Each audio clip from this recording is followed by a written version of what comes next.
Good evening and welcome back to Evelina. Following on from the rather catastrophic adventures of the previous episode, we continue with yet more plans to make Evelina unhappy. Yay! Letter the 34th. Evelina in continuation. Howard Grove, 15th May. This insatiable captain, if left to himself, would not, I believe, rest till he had tormented Madame Duval into a fever. He seems to have no delight but in terrifying or provoking her, and all his thoughts apparently turn upon inventing such methods as may do it most effectually.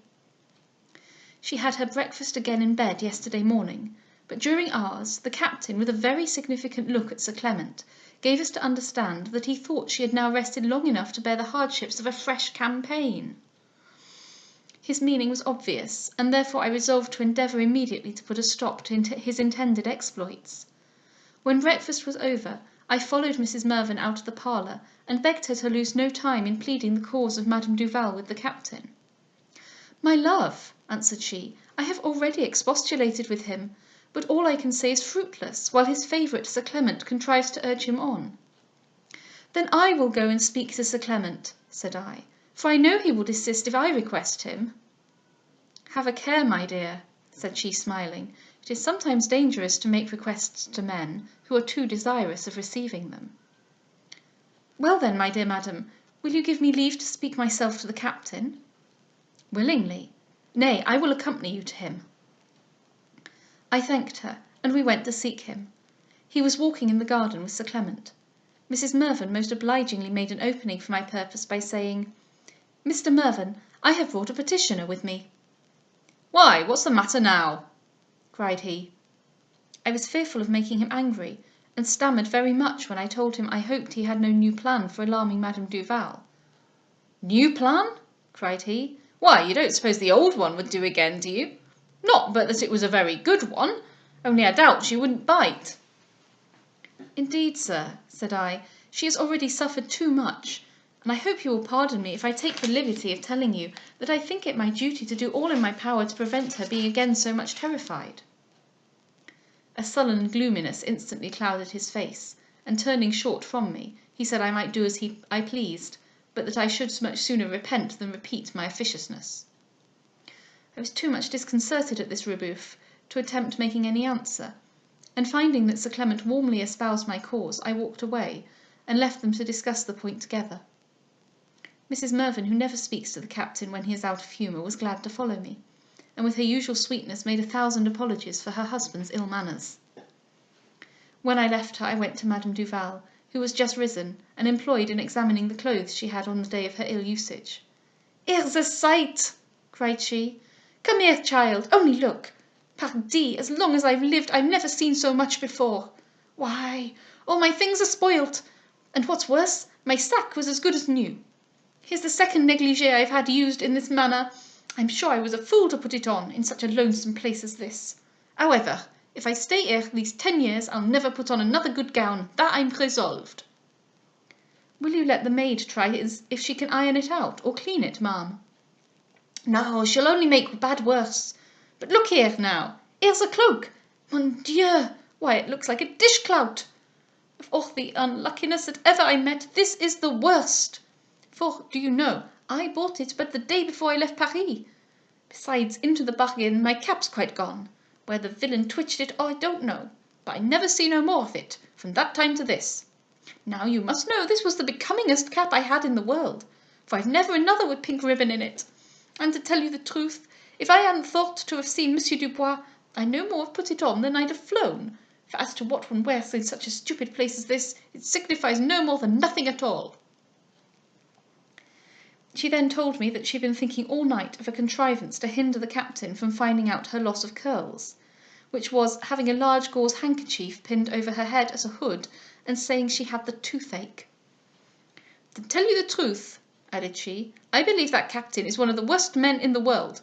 He's always making a joke of me, and as to his being a gentleman, he has no more manners than a bear, for he's always upon the grin when one's in distress, and I declare I'd rather be done anything than laughed at, for to my mind is one or the other the disagreeablest thing in the world." Mrs. Mirvan, I found, had been endeavouring to dissuade her from the design she had formed of having recourse to the law in order to find out the supposed robbers, for she dreads a discovery of the captain during Madame Duval's stay at Howard Grove, as it could not fail of being productive of infinite commotion. She has therefore taken great pains to show the inutility of applying to justice, unless she were more able to describe the offenders against whom she would appear, and has assured her that as she neither heard their voices nor saw their faces, she cannot possibly swear to their persons or obtain any redress.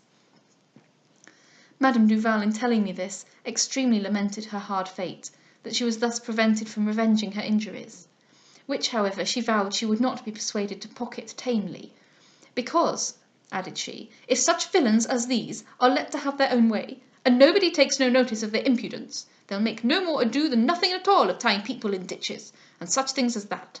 However, I shall consult with Monsieur Dubois as soon as I can ferret out where he's hid himself. I'm sure I've a right to his advice, for it's all along of his gaping about at the tower that I've met with these misfortunes." "Monsieur Dubois," said I, "will, I am sure, be very sorry when he hears what has happened." "And what good will that do, now? That won't unspoil all my clothes. I can tell him I am much obliged to him, though it's no fault of his. Yet it isn't the less provoking for that. I'm sure, if he had been there to have seen me served in that manner and put neck and heels in the ditch, he'd no more have thought it was me than the Pope of Rome. I promise you, whatever you may think of it, I shan't have no rest, night or day, till I found out that rogue." "I have no doubt, madam, but you will soon discover him." "Pardi, if I do, I'll hang him, as sure as fate. But what's the oddest is that he should take such a special spite against me above all the rest. It was as much for nothing as could be, for I don't know what I had done so particular bad to be used in that manner. I'm sure I haven't given him no offence, as I know of, for I never see his face all the time. And as to screaming a little, I think it's very hard if one mustn't do such a thing as that when one's put in fear of one's life." During this conversation she endeavoured to adjust her head-dress, but could not at all please herself. Indeed, had I not been present, I should have thought it impossible for a woman at her time of life to be so very difficult in regard to dress. What she may have in view I cannot imagine, but the labour of the toilette seems the chief business of her life. When I left her in my way downstairs, I met Sir Clement, who with great earnestness said he must not be denied the honour of a moment's conversation with me. And then, without waiting for an answer, he led me to the garden, at the door of which, however, I absolutely insisted upon stopping. He seemed very serious, and said in a grave tone of voice, "At length, Miss Anville, I flatter myself I have hit upon an expedient that will oblige you, and therefore, though it is death to myself, I will put it in practice." I begged him to explain himself. "I saw your desire of saving Madame Duval, and scarce could I refrain from giving the brutal captain my real opinion of his savage conduct. But I am unwilling to quarrel with him, lest I should be denied entrance into a house which you inhabit. I have been endeavouring to prevail with him to give up his absurd new scheme, but I find him impenetrable. I have therefore determined to make a pretence for suddenly leaving this place, dear as it is to me, and containing all I at most admire and adore, and I will stay in town till the violence of this boobyish humour is abated." He stopped, but I was silent, for I knew not what I ought to say. He took my hand, which he pressed to his lips, saying, "And must I then, Miss Anville, must I quit you, sacrifice voluntarily my greatest felicity, and yet not be honoured with one word, one look of approbation?"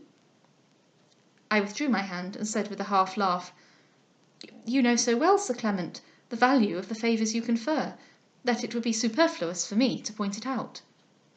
"Charming, charming girl! How does your wit, your understanding rise upon me daily!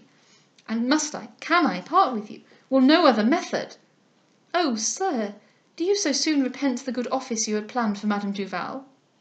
"For Madame Duval? Cruel creature, and will you not even suffer me to place to your account the sacrifice I am about to make?" "You must place it so to what account you please, but I am too much in haste now to stay here any longer." And then I would have left him, but he held me, and rather impatiently said, "If, then, I cannot be so happy as to oblige you, Miss Anville, you must not be surprised should I seek to oblige myself. If my scheme is not honoured with your approbation, for which alone it was formed, why should I, to my own infinite dissatisfaction, pursue it?" We were then for a few minutes both silent.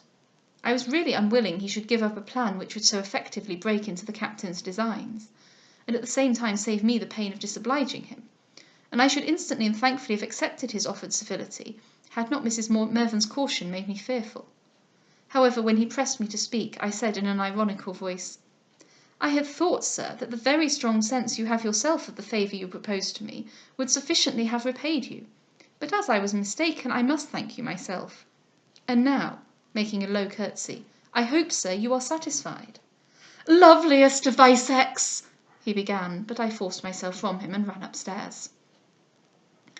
Soon after, Miss Mervyn told me that Sir Clement had just received a letter, which obliged him instantly to leave the Grove, and that he had actually ordered a chaise. I then acquainted her with the real state of the affair. Indeed, I conceal nothing from her. She is so gentle and sweet-tempered that it gives me great pleasure to place an entire confidence in her. At dinner, I must own, we all missed him, for though the flightiness of his behaviour to me when we are by ourselves is very distressing, yet in large companies and general conversation he is extremely entertaining and agreeable. As to the captain, he has been so much chagrined at his departure that he scarce spoke a word since he went. But Madame Duval, who made her first public appearance since her accident, was quite in raptures that she escaped seeing him. The money which we left at the farmhouse has been returned to us. What pains the captain must have taken to arrange and manage the adventures which he chose we should meet with! Yet he must certainly be discovered, for Madame Duval is already very much perplexed at having received a letter this morning from Monsieur Dubois, in which he makes no mention of his imprisonment. However, she has so little suspicion that she imputes his silence upon the subject to his fears that the letter might be intercepted. Not one opportunity could I meet with while Sir Clement was here to inquire after his friend Lord Orville, but I think it was strange he should never mention him unasked. Indeed, I rather wonder that Mrs. Mervyn herself did not introduce the subject, for she always seemed particularly attentive to him. And now, once more, all my thoughts involuntarily turn upon the letter I so soon expect from Paris. This visit of Sir Clement has, however, somewhat diverted my fears, and therefore I am very glad he made it at this time. Adieu, my dear sir. Letter the 35th. Sir John Belmont to Lady Howard. Paris, 11th May. Madam, I have this moment the honour of your ladyship's letter, and I will not wait another before I return an answer. It seldom happens that a man, though extolled as a saint, is really without blemish, or that another, though reviled as a devil, is really without humanity. Perhaps the time is not very distant when I may hope have the honour to convince your ladyship of this truth in regard to Mr. Villars and myself. As to the young lady whom Mr. Villars so obligingly proposes presenting to me, I wish her all the happiness to which, by your ladyship's account, she seems entitled. And if she has a third part of the merit of her to whom you compare her, I doubt not but Mr. Villars will be more successful in every other application he may make for her advantage, than he can ever be in any with which he may be pleased to favour me. I have the honour to be, madam, your ladyship's most humble and most obedient servant, John Belmont. Letter the 36th. Evelina to the Reverend Mr. Villars. Howard Grove, 18th May. Well, my dear sir, all is now over. The letter so anxiously expected is at length arrived, and my doom is fixed. The various feelings which oppress me I have not language to describe, nor need I. You know my heart, you have yourself formed it, and its sensations upon this occasion you may but too readily imagine. Outcast as I am, and rejected for ever by him to whom I of right belong, shall I now implore your continued protection? No, no, I will not offend your generous heart, which, open to distress, has no wish but to relieve it, with an application that would seem to imply a doubt. I am more secure than ever of your kindness, since you now know upon that is my sole dependence. I endeavour to bear this stroke with composure, and in such a manner as if I had already received your counsel and consolation. Yet at times my emotions are almost too much for me. Oh, sir, what a letter for a parent to write! Must I not myself be deaf to the voice of nature if I could endure to be thus absolutely abandoned without regret? I dare not even to you, nor would I, could I help it, to myself, acknowledge all that I think. For indeed I have sometimes sentiments upon this rejection which my stronger sense of duty can scarcely correct. Yet suffer me to ask, might not this answer have been softened? Was it not enough to disclaim me for ever without treating me with contempt and wounding me with derision? But while I am thus thinking of myself, I forget how much more he is the object of sorrow than I am. Alas, what amends can he make himself for the anguish he is hoarding up for time to come? My heart bleeds for him whenever this reflection occurs to me. What is said of you, my protector, my friend, my benefactor, I dare not trust myself to comment upon. Gracious heaven, what a return for goodness so unparalleled! I would fain endeavour to divert my thoughts from this subject, but even that is not in my power. For afflicting as this letter is to me, I find that it will not be allowed to conclude the affair, though it does all my expectations. For Madame Duval is determined not to let it rest here. She heard the letter in great wrath, and protested she would not be so easily answered. She regretted her facility in having been prevailed upon to yield the direction of this affair to those who knew not how to manage it, and vowed she would herself undertake and conduct it in future. It is in vain that I have pleaded against her resolution, and besought her to forbear an attack, where she has nothing to expect but resentment, especially as there seems to be a hint that Lady Howard will one day be more openly dealt with. She will not hear me. She is furiously bent upon a project which is terrible to think of, for she means to go herself to Paris, take me with her, and there, face to face, demand justice. How to appease or persuade her I know not, but for the universe would I not be dragged in such a manner to an interview so awful with a parent I have never yet beheld. Lady Howard and Mrs. Mervyn are both of them infinitely shocked at the present situation of affairs, and they seem to be even more kind to me than ever. And my dear Maria, who is the friend of my heart, uses her utmost efforts to console me, and when she fails in her design, with still greater kindness, she sympathizes in my sorrow. I very much rejoice, however, that Sir Clement Willoughby had left us before this letter arrived. I am sure the general confusion of the house would otherwise have betrayed to him the whole of a tale which I now, more than ever, wish to have buried in oblivion. Lady Howard thinks I ought not to disoblige Madame Duval, yet she acknowledges the impropriety of my accompanying her abroad upon such an enterprise. Indeed, I would rather die than force myself into his presence. But so vehement is Madame Duval that she would instantly have compelled me to attend her to town in her way to Paris, had not Lady Howard so far exerted herself as to declare she could by no means consent to my quitting her house till she gave me up to you, by whose permission I had entered it. She was extremely angry at this denial, and the captain, by his sneers and raillery, so much increased her rage, that she has positively declared, should your next letter dispute her authority to guide me by her own pleasure, she will, without hesitation, make a journey to Berry Hill, and teach you to know what she is. Should she put this threat into execution, nothing could give me greater uneasiness, for her violence and volubility would almost distract you. Unable as I am to act for myself, or to judge what conduct I ought to pursue, how grateful do I feel myself, that I have such a guide and director to counsel and instruct me as yourself. Adieu, my dearest sir. Heaven, I trust, will never let me live to be repulsed and derided by you, to whom I may now sign myself wholly yours, Evelina. Letter the 37th.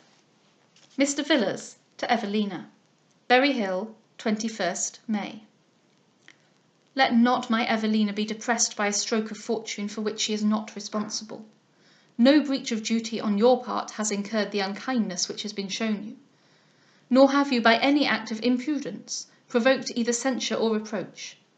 Let me entreat you, therefore, my dearest child, to support yourself with that courage which your innocency ought to inspire, and let all the affliction you allow yourself be for him only, who, not having that support, must one day be but too severely sensible how much he wants it. The hint thrown out concerning myself is wholly unintelligible to me. My heart, I dare own, fully acquits me of vice, but without blemish I have never ventured to pronounce myself.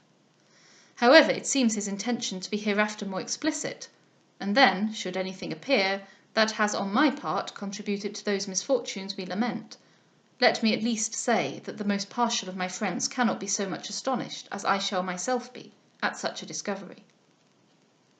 The mention also of any future applications I may make is equally beyond my comprehension, but I will not dwell upon a subject which almost compels me from my reflections, but cannot but be wounding to a heart so formed for filial tenderness as my Evelina's.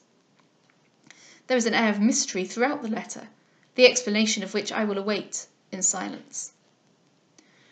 The scheme of Madame Duval is such as might be reasonably expected from a woman so little inured to disappointment, and so totally incapable of considering the delicacy of your situation. Your averseness to her plan gives me pleasure, for it exactly corresponds with my own. Why will she not make the journey she projects by herself? She would not have even the wish of an opposition to encounter. And then once more might my child and myself be left to the quiet enjoyment of that peaceful happiness which she alone has interrupted. As to her coming hither, I could indeed dispense with such a visit, but if she will not be satisfied with my refusal by letter, I must submit to the task of giving it her in person. My impatience for your return is increased by your account of Sir Clement Willoughby's visit to Howard Grove. I am but little surprised at the perseverance of his assiduities to interest you in his favour, but I am very much hurt that you should be exposed to addresses which by their privacy have an air that shocks me. You cannot, my love, be too circumspect. The slightest carelessness on your part will be taken advantage of by a man of his disposition. It is not sufficient for you to be reserved. His conduct even calls for your resentment. And should he again, as will doubtless be his endeavour, contrive to solicit your favour in private, let your disdain and displeasure be so marked as to constrain a change in his behaviour. Though indeed, should his visit be repeated while you remain at the Grove, Lady Howard must pardon me if I shorten yours. Adieu, my child. You will always make my respects to that hospitable family to which we are so much obliged. Letter the 38th. Mr. Villars to Lady Howard. Berry Hill, 27th May. Dear Madam, I believe your ladyship will not be surprised at hearing I have had a visit from Madame Duval, as I doubt not her having made known her intention before she left Howard Grove. I would gladly have excused myself this meeting could I have avoided it decently, but after so long a journey it was not possible to refuse her admittance. She told me that she came to Berry Hill in consequence of a letter I had sent to her granddaughter, in which I had forbid her going to Paris. Very roughly she then called me to account for the authority which I assumed, and had I been disposed to have argued with her, she would very angrily have disputed the right by which I used it. But I declined all debating. I therefore listened very quietly till she had so much fatigued herself with talking that she was glad in her turn to be silent, and then I begged to know the purport of her visit. She answered that she came to make me relinquish the power I had usurped over her granddaughter, and assured me she would not quit the place till she succeeded. But I will not trouble your ladyship with the particulars of this disagreeable conversation, nor should I, but on account of the result, have chosen so unpleasant a subject for your perusal. However, I will be as concise as I possibly can, that the better occupations of your ladyship's time may be less impeded. When she found me inexorable in refusing Evelina's attending her to Paris, she peremptorily insisted that she should at least live with her in London till Sir John Belmont's return. I remonstrated against this scheme with all the energy in my power, but the contest was in vain. She lost her patience, and I my time. She declared that if I was resolute in opposing her, she would instantly make a will, in which she would leave all her fortune to strangers, though otherwise she intended her granddaughter for her sole heiress. To me, I own, this threat seemed of little consequence. I have long accustomed myself to think that, with a competency of which she is sure, my child might be as happy as in the possession of millions. But the incertitude of her future fate deters me from following implicitly the dictates of my present judgment. The connection she may hereafter form, the style of life for which she may be destined, and the future family to which she may belong, are considerations which give but too much weight to the menaces of Madame Duval. In short, madam, after a discourse infinitely tedious, I was obliged, though very reluctantly, to compromise with this ungovernable woman, by consenting that Evelina should pass 1 month with her. I never made a concession with so bad a grace, or so much regret.